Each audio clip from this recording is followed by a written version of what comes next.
상상이 현실을 창조한다라는 원칙을 삶에 진심으로 적용할 때 절대로 안 되는 것은 없다라고 확신합니다.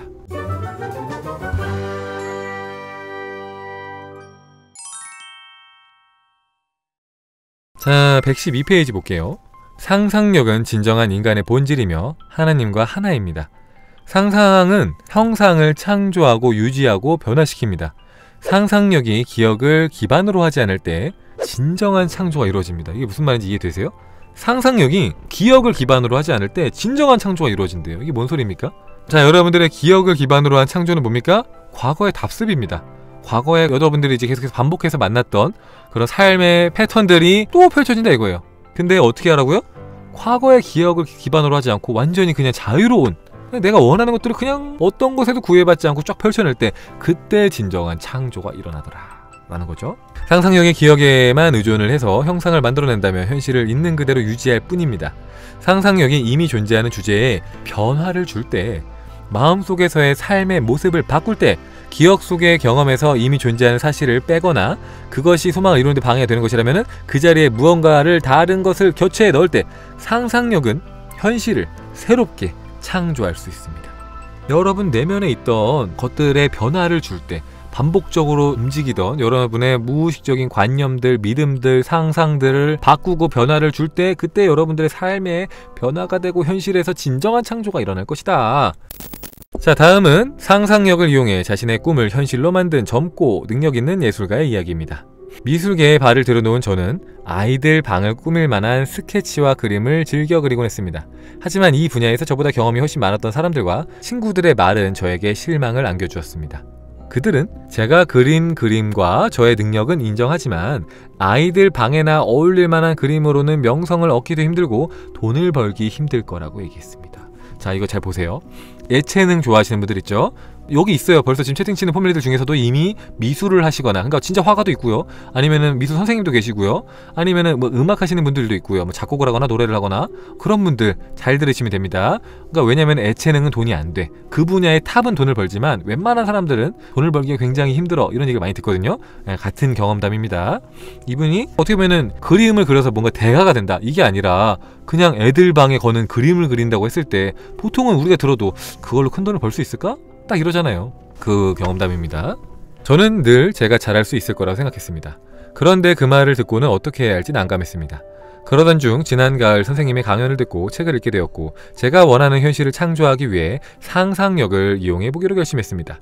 그래서 저는 여성 단독 전시회를 열고 몹시 흥분한 상태로 갤러리에 있으며 사방에 온통 제 그림이 걸려있고 그 그림 옆에 빨간 별이 붙어있는 것을 보고 있다는 상상을 매일같이 했습니다.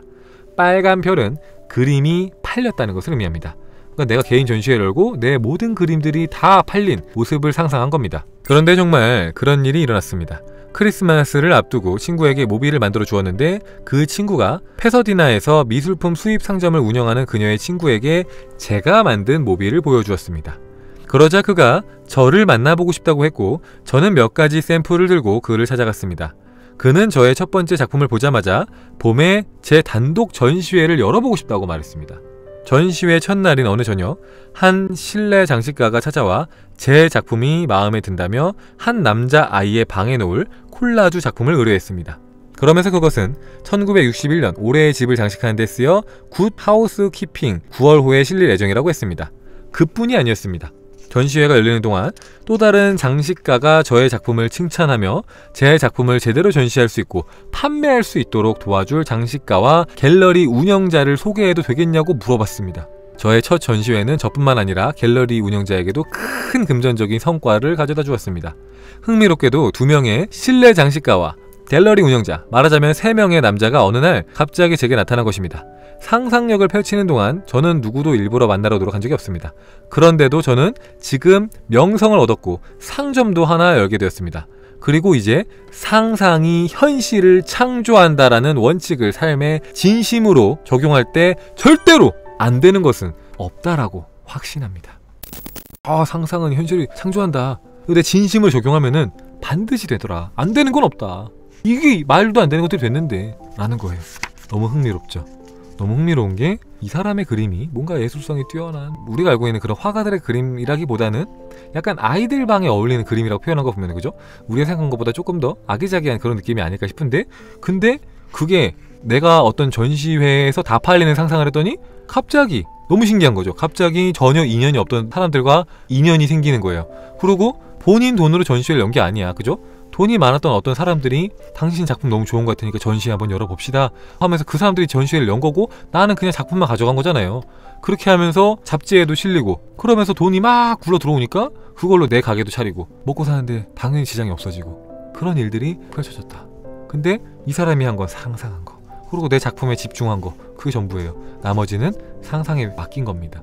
그렇게 했을 때 만나야 될 사람을 만나게 되고요, 해야 될 것들을 하게 되고요. 그래서 결국에는 내가 상상했던 그대로 전시회에 있던 모든 그림이, 모든 작품들이 팔리는 그런 현실을 마주하게 되는 거죠. 어떤 식으로든. 근데 이렇게 될 줄은 이 사람도 꿈에도 몰랐겠죠. 그러니까 이게 네벨이 자꾸 말하는 게 그거잖아요. 여러분들의 환경과 조건을 넘어서서 허용하라고. 아, 슌카님, 저는 지금 돈도 없고, 아니 제가 전시회를 어떻게 열어요? 못해요 라고 말하지만, 이 사람은 뭐 할 수 있었습니까? 그냥 집에서 그냥 상상을 했는데 갑자기 전시회를 열게 된 거잖아요. 이렇게 될 줄 이 사람이 알았겠습니까? 몰랐죠. 이런 식으로 펼쳐질지 몰랐죠. 근데 진짜 되더라 이거예요. 아, 진짜 되는 걸 확인하니, 아, 진짜로 내가 상상하는 대로 펼쳐지는구나. 내가 마음속에서 받아들인 대로, 내 상상과 합일된 그대로 현실이 딱 일어나는구나.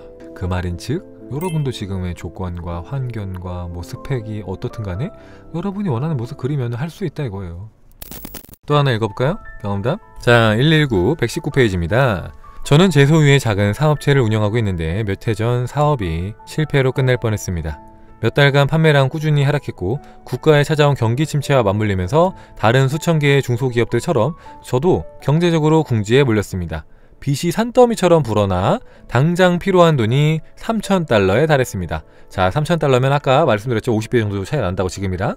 자, 그러면 15만 달러고요. 그러면 지금으로 따지면 약 한 2억 원 정도. 네, 한 약 2억 원 정도가 필요한 거예요. 당장 필요한 돈이. 담당 회계사는 사업체 문을 닫고 그나마 남은 것들을 확보하라고 조언했습니다. 하지만 저는 상상력으로 눈을 돌렸습니다.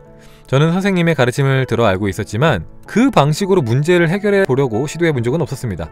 솔직히 상상력이 현실을 창조한다니 뭐 말도 안 되는 소리야 라고 생각을 했습니다. 하지만 절박한 상황이다 보니 지푸라기라도 잡는 심정으로 한번 해보게 됐습니다. 저는 제 사무실에서 생각지도 못했던 4,000달러를 송금받는 상상을 했습니다. 4,000달러면은 약 2억 7천만원 정도, 대략 2억 7천만원 정도가 들어오는 상상을 한 거죠. 사실 들어올 돈이 없었기 때문에 그 돈은 주문을 새로 받아야만 들어올 수 있는 돈이었습니다. 하지만 지난 4개월이 넘도록 그 정도 주문을 받은 적이 없었기 때문에 그 정도의 돈이 들어온다는 것은 사실상 불가능한 일이었습니다. 그럼에도 불구하고 저는 그 정도 금액을 받는 장면을 사흘 동안, 무려 사흘 동안, 무려가 아니죠. 어떻게 보면은 겨우 4일 동안, 그죠? 4일 동안 매일같이 진짜 막 하루 종일 상상한 거예요. 상상을 했습니다. 사흘째 되던 날, 그날 아침 몇 달 동안 연락이 없었던 거래처로부터 만나자는 연락을 받았습니다. 저는 그 거래처 공장에서 예전에 요구했었던 기계들에 대한 견적서를 가져가야 했습니다. 하지만 몇 달 전에 작성한 것이라서 서류 더미를 뒤져 부랴부랴 사무실로 갔습니다. 그런데 거래처 사장이 주문을 하겠다며 주문서에 서명을 했습니다.